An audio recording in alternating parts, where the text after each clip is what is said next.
what a great way to start the sermon that I'm about to preach to you today. I love that song because it makes me think. In fact, I want to go back to the first verse because it is profound. Let's go back. Here's the lyrics. Dear younger me, where do I start?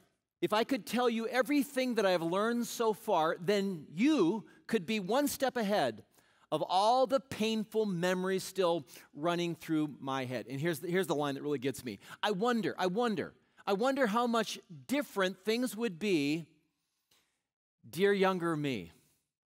Yeah, if I could go back in time, and if I could, and if you could talk to your younger you, what would you say to that person? What experiences would you share with them? What mistakes would you make sure that you shared so that they wouldn't make the same mistakes again, so that you wouldn't make the same mistakes again? In fact, here's the question I want you to wrestle with as we begin today. If you were to write a letter today, think about this, to younger you, 10 years ago, younger you, 20 years ago, younger you, 30 years ago, younger you, what would you say?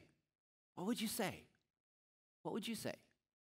Well, with that question dangling in front of you, let me just simply say, welcome to week 1 of a brand new series we're calling Travel Essentials. And what we're trying to do in this series, as that song teed up, is we're trying to experience a smoother ride because we're all travelers in life. We're all trying to get to some destination. And we want to avoid the potholes and the crashes and the burns along the way. And for us to do that, it all comes down to the decisions that we make. Here's the formula that I want us to look at. Better decisions lead to fewer regrets. And better decisions equal a better life. And that's what this new April series comes down to. Making better decisions and experiencing fewer regrets. So how do we make better decisions? Well, what we're going to do in this series is we're going to look at three travel essentials. We're going to look at one travel essential each week that will lead us to making better decisions and having a much better ride in life. And today, I get to start things off and give you the very first of the 3 travel essentials. And here it is. It is simply this. Learn from the past. Learn from the past. Before you journey out into life, before you go this way or go that way, before you decide between this or that, what do? You stop. You hit pause. You rewind the tape and you look back and you say, have I been down this road before? Have I made this decision at some point in my past? And if I have, how did things end up? What did I learn from this past decision? My good friend, and I mean this, we're really good friends. My good friend Taylor Swift put it this way. She sings, I think I've seen this film before, and I didn't like the ending. And what Taylor is saying is exactly this first travel essential. Learn from the past. If you've watched this film before and you didn't like how it ended up, don't go to the theater, buy a ticket, and sit and watch it all over again. In other words, learn from the past. Now, if you don't like that I quoted Taylor Swift, for all of you Taylor haters out there, let me quote Jesus, if that will make you feel better. Let me quote Jesus, because Jesus said these words, and Luke recorded them for us in Luke chapter 17. Jesus said, remember what happened to Lot's wife. Remember what happened to Lot's wife. Remember Lot's wife. Now, you may have no idea whatsoever who Lot is or who Lot's wife is or what happened to her. And that's okay. We're going to get to the story in just a few minutes. But Jesus says, learn from Lot's wife, remember Lot's wife, and he's saying these words 1,900 years after what happened to Lot's wife. In other words, Jesus is saying this to a group of people in the first century. He's saying, remember Lot's wife, knowing, because they knew their Jewish history so well, and because the story was so infamous, Jesus knew that they would know and be able to remember what happened to Lot's wife. And Jesus is saying these words to them, again, 1,900 years later, because he's trying to make a point. The same point that I'm trying to make in week 1 of this series called Travel Essentials, and that is this. If we're going to make better decisions in the future, we've got to look back at the past and remember the decisions that we've made. I think what Jesus is trying to say is summed up in this sentence right here. What got us in trouble in the past will get us in trouble in the future. Now, I know that sometimes I think, or maybe you think, we should be the exception to that rule. We think that we can keep making the same bad decisions and experience better results. We can't. We can't. What got us in trouble in the past will inevitably get us in trouble in the future. And that's why Jesus throws out this illustration of Lot's wife. Lot's wife. Now, unfortunately, she's not named in the Bible. So I'm just going to call her Dorothy. I think it's a good name for her. I'm not sure why. But he throws out this illustration of Lot's wife. Now, Jesus could have thrown the whole family under the bus, the whole lot of them under the bus. Yeah, he could have, because Lot made some really bad decisions. Lot's wife made some really bad decisions, and Lot's daughters made some really bad decisions. Now, why he just throws Lot's wife under the bus, I don't know. It's Jesus. We'll ask him someday maybe. But we need to learn from that. There is a lot to learn from Lot. You saw that coming, didn't you? And to learn what we need to learn from Lot, because there's a lot to learn, I'll get over it. Let's grab Bibles together and turn to Genesis chapter 13. Genesis chapter, first book in the Bible, easy to find this one, Genesis chapter 13. And as you're turning there, let me just tell you who Lot was. Lot was the nephew of a guy maybe you've heard of, a guy by the name of Abraham, who was first called Abram. We sing songs about Father Abraham because he was the father of the Jewish nation. Kind of a big deal, a man of great faith. And Lot is his nephew. And as we turn in our Bibles to Genesis chapter 13, what we find out is that Lot and Abraham, same person, are very, very wealthy dudes. In fact, they have so many flocks and they have so many herds that the land cannot hold them both together anymore. And it's decision time. These guys have to separate from each other. And we pick up the story, and it's decision time. Here's what happens to Lot. Lot took a long look at the fertile plains. Which direction is he going to go? Of the Jordan Valley, in the direction of Zoar. The whole area was well watered everywhere, like the garden of the Lord or the beautiful land of Egypt. Lot chose for himself the whole Jordan Valley to the east of them. He went there with his flocks and servants and parted company with his uncle Abram. So Abram settled in the land of Canaan, and Lot moved his tents to a place near Sodom and settled among the cities of the plain. Okay, north, south, east, west, which direction is Lot going to go? And he could have gone anywhere. He's got the world in front of him. He's got all the wealth on the planet in his possession, and he decides to go which direction? Answer is, he decides to go to the east. He decides to go near Sodom. Now, why did I highlight east, and why did I highlight near Sodom? And there's a reason. There's a reason why I highlighted those words for you.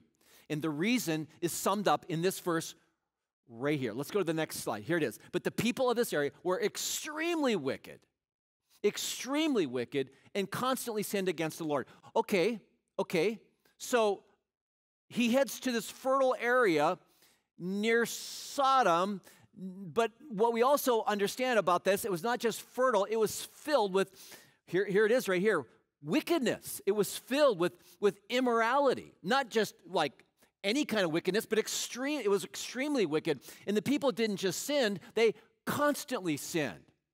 And so right here, and this is just me, not you, but as Lot and his family are unpacking their bags and pitching their tent near Sodom, I can hear Taylor singing. I've seen this film before, and I didn't like the ending. And as we pick up the story again, as we move into chapter 14, now war has broken out, and I want you to see what happens next. The victorious invaders then plundered Sodom and Gomorrah and headed for home, taking with them all the spoils of war and the food supplies. They also captured, note this, they captured Lot, Abram's nephew, who lived in Sodom. It's underlined, highlighted for a reason, and carried off everything he owned. I hope you picked up the subtle progression here. Look at me. Here's the subtle progression. Lot and his family pitched their tents near Sodom, and now, according to the verse that we just read, he's living where? Yeah, he's living in the city of Sodom. Again, I want you to note that because it's very, very important. And as we pick things up now, as we fast forward to Genesis chapter 19, Lot has been rescued by Uncle Abram, and here's what happens next. That evening, Genesis 19, the two angels came to the entrance of the city of Sodom. Lot was sitting there, and when he saw them, he stood up to meet them. Then he welcomed them and bowed with his face to the ground. Okay, question here. Got a couple questions here. The first question is, who are these two men? Answer is, they were angels. They were heavenly messengers disguised as human beings. What are they doing? Showing up at the entrance. These ancient cities had a wall around them, and they had an opening here, gates. What are these two men doing at the entrance of the city? And the answer is, they are trying to warn Lot. They are trying to warn Lot and his family to flee from Sodom and Gomorrah, this region, because God had enough. Because a holy, righteous, just God has just pronounced judgment on the city. He is going to destroy the city of Sodom and Gomorrah. And so these angels, heavenly messengers, are there to warn them to flee. Now here's my question. Where is Lot now? And let's go back, and here it is right here. Lot is sitting at the entrance of the city. Now this means probably nothing to most of us, but if you dig into the historical backdrop of this ancient world, those who sat at the entrance of a city were leaders of the city. This, at the entrance of the city, is where legal transactions and business transactions took place. And this is now where Lot is at. In fact, many, many biblical scholars believe that Lot not only has pitched his tent near Sodom, not only has he moved into Sodom, but he is now a leader in the city of Sodom. In fact, many believe that he's like the city magistrate. Or in our terminology, he is the mayor of the city of Sodom. Whew, wow. You talk about a progression here. And then from this point on, the story goes from bad to worse. But before we think about that, I have some questions. Maybe you have the same questions. Here they are. How many days have transpired since Lot first pitched his tent near Sodom? Second question, did Lot see what Sodom was doing to him and his family? My third question, did each move he make tarnish him a little bit more? And then my last question is, why didn't he flee earlier? Why did God have to send heavenly messengers to hit him on the side of the head to flee? Well, he finally does flee. Right as the city is being destroyed by fire and by burning sulfur. Interestingly, I dug a little bit on this because I'm always interested in how things came down. But it's interesting that archaeologists and historians point to a massive, massive, massive earthquake in this region south of the Dead Sea during this time in which Abram and Lot were alive, maybe explaining how this area was destroyed. I'm not really sure. What I do know is that what God said to Lot and Lot's family is simply this: the city is being destroyed, flee, and don't look back. Flee the city and do not look back. And let me ask you a question. What did Lot's wife do? And some of you know the answer. She turned around. And whether she went back or whether she just looked back, she paused, she turned around. And the Bible tells us, the scriptures tell us, that at that point she turned into a pillar of salt. And she died. And 1900 years later, after turning into a pillar of salt, Jesus says, remember Lot's wife. Remember. Because, you see, you need to learn from the past. You see, if you don't learn from the past, you will repeat the mistakes of the past. What got you in trouble in the past will get you in trouble in the future. No exceptions. No. You need to learn from the past or you will repeat the past. And that's why, as we push pause now and just say, okay, what do we learn? What do we learn from this story? I want us to first of all say, okay, what should Lot have learned? And here's my lesson for Lot is be careful where you pitch your tent. Be careful, in other words, who you hang out with. And I don't know who needs to hear this, but some of you need to look at right now where you're pitching your tent, because you're pitching your tent somewhere where you should not be. Or you're hanging around with a group of people that maybe you shouldn't be hanging around with because you're not influencing them. They are influencing you. And the lesson from Lot is you better be careful where you hang, where you pitch your tent. And the lesson for Lot's wife is this: when you turn around, when God says don't turn around, things don't go well for you. Okay, that's the lesson for Lot and Lot's wife. We learn a lot. So what is it that you're supposed to learn? And what am I supposed to learn? And again, what we're supposed to learn is look back. Learn from the past. Leverage from the past. The past is there to learn from. The past is like a rear view mirror in a car. You gotta look once in a while behind you so you can move forward better. And I believe that Jesus points back because he wants us to get in the habit of looking back, not to live in the past. No, but to learn from the past. And there's a big difference. We don't live in the past, but we look back and we learn from the past so that we can travel better in the future. Another way of saying it is right here. Before making decisions, before embarking on a journey, look back and ask the most important question you can ask. What has the past taught me? What has the past taught me? Can I ask you that question right now? What has the past taught you? As you think about all the different areas or facets of your life, what lessons have you learned? Maybe the hard way. Financially, for example. Financially, what have you learned over the past as you've spent money, as you've made financial decisions?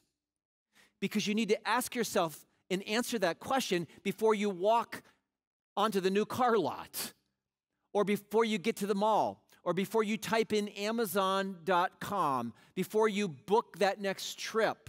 You need to ask yourself, what lessons have I learned financially so that I can move forward in a much wiser way and have fewer regrets?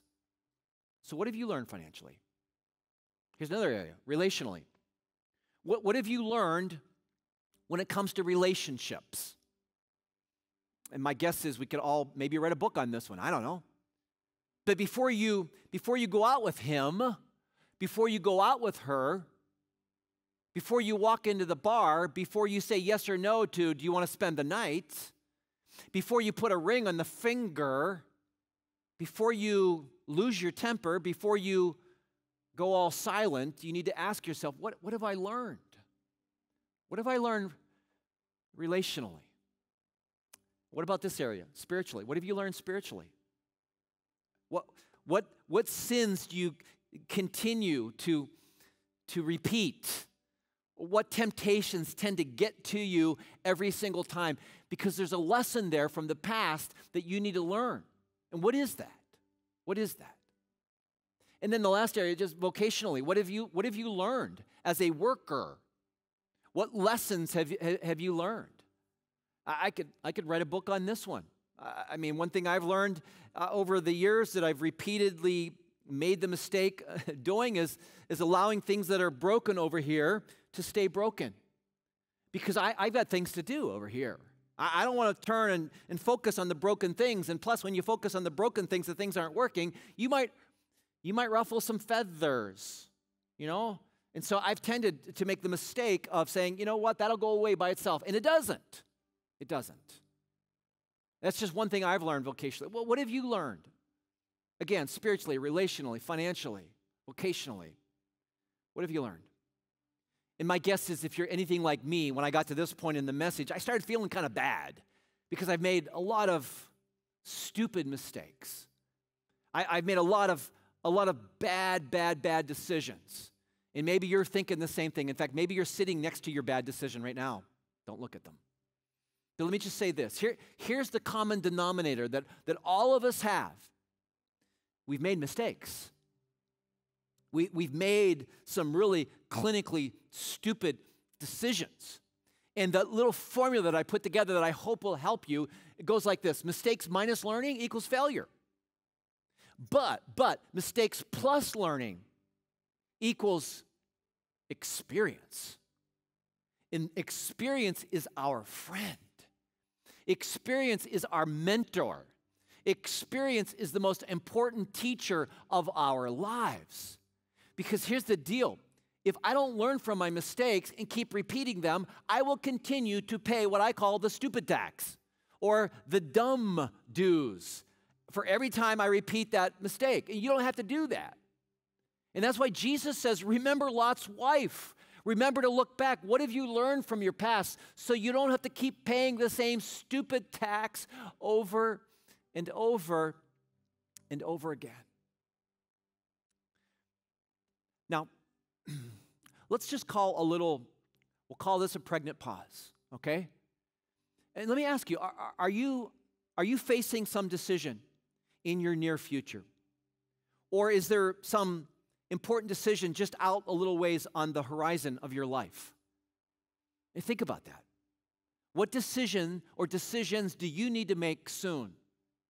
And what would your version of remember Lot's wife, what would that be for you? What would Jesus say to you? How would Jesus fill in this blank right here? Hey, before you make that decision, remember, and what would it be for you? What would it be for you? I'll give you just a second to think about that because it's very important.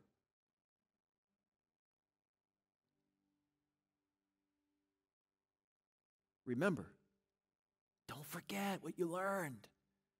Don't repeat the same mistake thinking you'll have a different result this time, because you won't. Because what got you in trouble in the past will get you in trouble in the future. That song we kicked off this message with, I wish we could go back and talk to our younger selves, because I'd have a lot to say and so would you. But the reality, of course, is we can't go back in time and talk to our younger me or our younger you. But what we can do moving forward is we can leverage what we've learned from past decisions and past mistakes. We can leverage what we've learned and apply that to older me and to older you. And if we do, if you leverage what you've learned from the past, you will make better decisions. And if you leverage what you've learned from the past, you will have fewer regrets. And if you do leverage what you've learned from the past, you will not, I repeat, you will not be turned into a pillar of salt. So let me pray. Let me pray for you. Let me pray for me as we move forward. God, thank you that you care about us. Thank you that you love us so much that you preserve stories like Lot and Lot's wife and that whole family in your holy scriptures. And Father, it is my prayer on behalf of all of us tuning in that we would learn from this day forward. We would learn to stop and look back and leverage those things that we have learned before we embark in some new direction. God, we pray. I pray for that person right now who needs to make a decision, that they would pause and they would do what we've been talking about today. And as a result of that they would have a smoother ride, that they would have fewer regrets and a much better life. Most of all, we thank you for Jesus. We thank you for Jesus, who forgives us for all of our mistakes. And we thank you for Jesus, who shows us how to live. And we pray all this in his name.